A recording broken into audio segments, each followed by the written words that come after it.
Igo na lang sa pagsubo ang pamilya Alumbro sa Purok Bagong Silang, Barangay Pag-asa, Alabel, Sarangani Province. Human nga namatay ang usa ka sakop sa ilang pamilya, human na disgrasya samtang nagasakay sa ihang motorsiklo padulong sa Barangay Poblasyon, Alabel. Sumala sa inahan sa biktima, dako pa ang pangandoy sa iyang anak nga si Charlene Alumbro, 21 anyos, nga usa ka graduating student sa kolehiyo.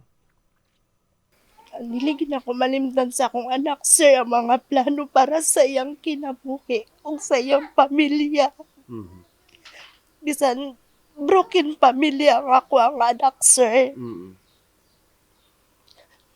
Ang iyang mga pangandoy, side sa iyang amahan o sa iyang sa ako o sa iyang manghod diri sa ako ang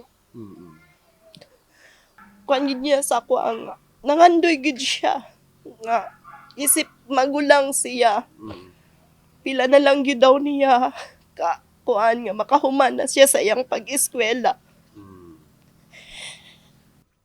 Wala na sab daw ni ini na abtan ang iyang anak sa lugar nga nitabuan sa Banga og wala gayud ni ini nadungog ang ulahing tingog sa iyang anak. Kung pag-abot ako dito akong anak bugnaw gid tiilog kamot. Anya sa dughan niya napay init. Nya paghuman ato deklara namang gyud sakit man gyud siya dawaton.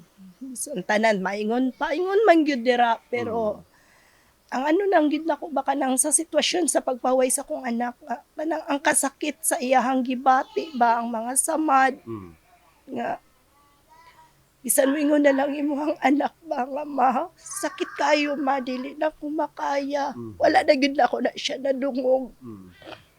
Ang ako ang kainit na lang sa dugan sa akong anak ang ako ang nabati.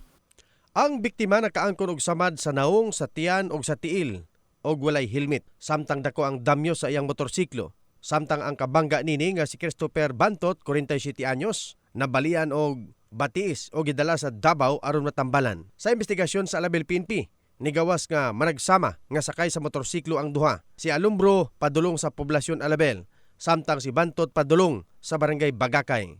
Nag-overtake matud pa si Bantot og naadto sa linya ni Alumbro. Gumikan sa hitabo, adunay panawagan ang labaw sa kapulisan sa Alabel ngadto sa mga motorista aron makalikay sa disgrasya. Panawagan ko advice natin sa ating mga motorista na always po mag-ingat po tayo sa pagmamaneho, no. So pag nag-drive tayo ng ating mga motorcycle, always na dapat nakasuot tayo ng helmet and of course mag-drive ng maayos, no.